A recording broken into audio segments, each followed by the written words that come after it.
Hey, everybody, welcome to CCA's latest podcast episode. I'm your host, Mark DeFee, and I am joined today by my new co host, Zoë Kobrin, who is the Director of Marketing here at Corporate Counseling Associates. And I am so excited for her to be joining this podcast. So, Zoe, hey, how are you? Hey Mark, I'm great. I'm so excited to be part of this. So am I. And I thought maybe a good place to start is just, tell our audience a little bit about yourself.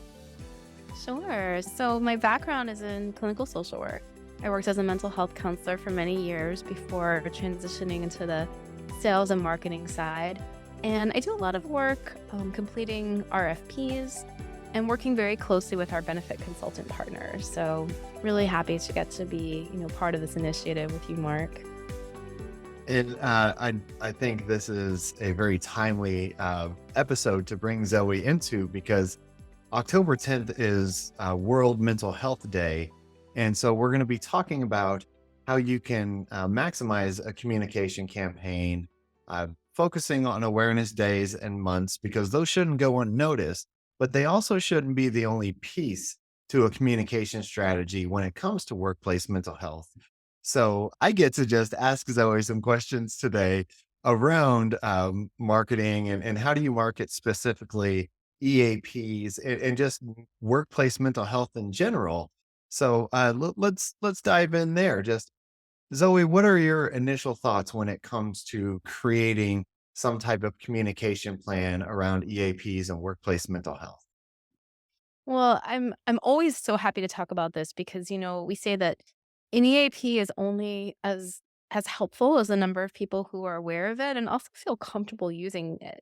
And a big part of that is trust. So I really can't overstate the importance of having an ongoing communication campaign because what that does when employees see the name of the EAP and when they see things promoting it, it creates that trust, it creates familiarity, right? And so that it just means that in times of need, whether it's a small everyday need or a bigger need, they're going to be more likely to reach out and utilize the EAP.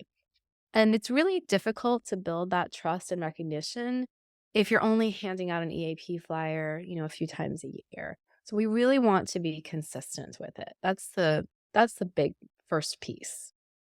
Really trying to build a foundation, right, of trust, recognition, and also just creating an environment where it's more normal to talk about mental health, right? Mental health is just a part of the everyday conversation. I love that. Trust is so important. People are sitting there going, "Are you an extension of HR? Is the EAP going to turn around and tell them what I said? Is this going to impact my job or my career advancement here?" And if there's any question about that, more than likely someone's not going to call an EAP. So Mm. that trust is crucial. And so, what should companies add to that foundation of a communication plan beyond awareness days and months? Yeah, it's a great question. And I like to think of it as these different levels, right? Sort of like if you were building a house, we have to start with that really strong foundation, right? Of trust and awareness. And then we build levels on top of that. So level one might be thought of as doing those awareness days and months, sending out general information. And then level two is other pieces, such as promoting during those off-cycle times. You know, oftentimes we see organizations promoting the EAP during open enrollment, and that's fine and good. The challenge with that is that people are taking in so much information about all of their benefits that it's just going to be a little harder to retain. And so we want to make sure that we are promoting during off-cycle times, right? Maybe having a program orientation when they're not thinking about their other benefits. Maybe later in January when people are sort of focused on wellness goals or just have a little more bandwidth to really be open to learning more about the EAP. And then we want to look at what speaks to employees, and with that, looking at the demographics. Do you have younger employees who are maybe more interested in, trying to purchase their first home or starting families, or older employees who want information about retirement? A great way to learn more about employee interests is looking at your utilization reports, right?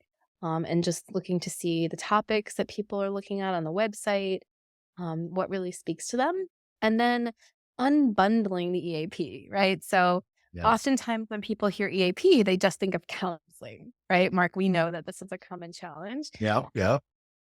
And so if we kind of, unbundle and highlight different aspects of the EAP that people aren't always aware of, for example, the financial service. Did you know that you could have a free consultation with a money coach? A pet care, right?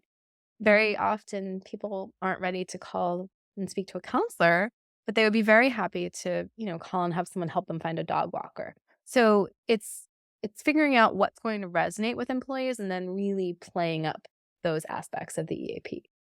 I can't tell you how many times I've done EAP orientations where people are blown away at the other benefits available. I mean, a huge one is the savings center. You can, you know, Uh, save on everything from cars to vacations to movie tickets.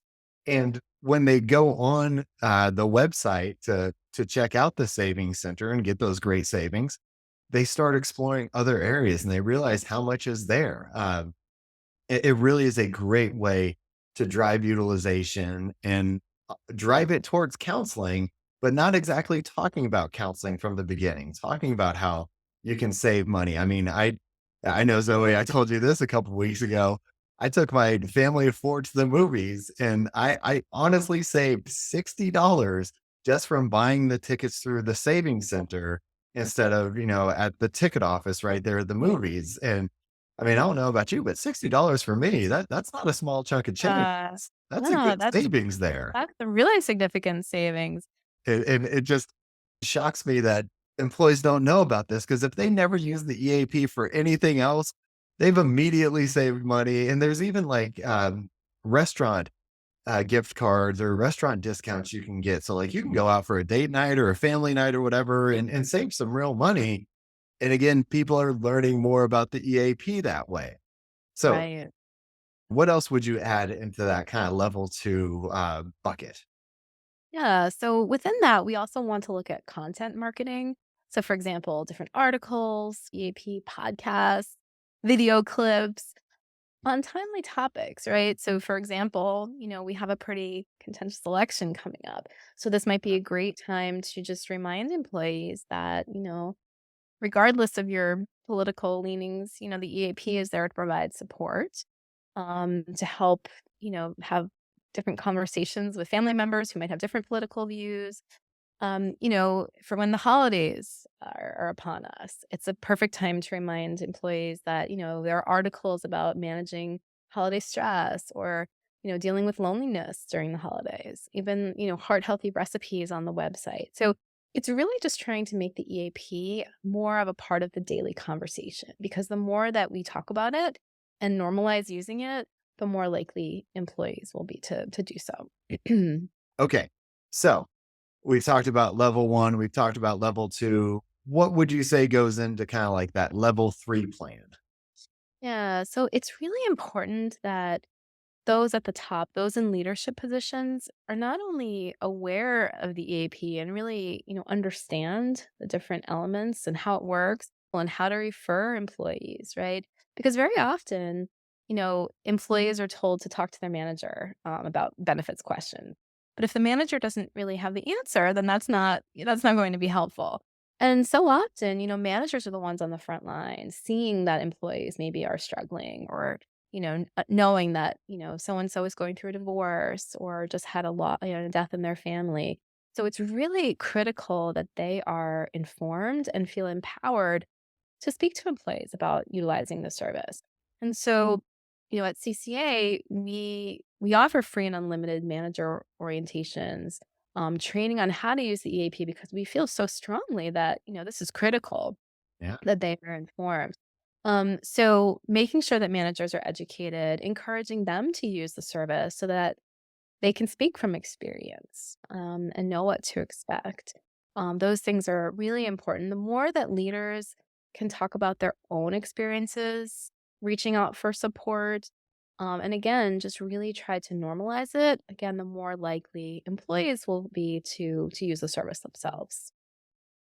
And you're so right about employees being told to go ask your manager benefits questions. And so asking your EAP or your client's EAP, put an FAQ together that managers can keep on their desk saying these are what you're going to need to know the most about because this is what gets asked the most about. Because once someone's struggling, they don't want to go do a bunch of legwork. And so if their manager can point them to the right resource from the beginning and make it an easier process, they're much more likely to access those services. So Yeah. this is awesome stuff. What else would you add to this? I would just say to encourage people to really, put on your creative hats.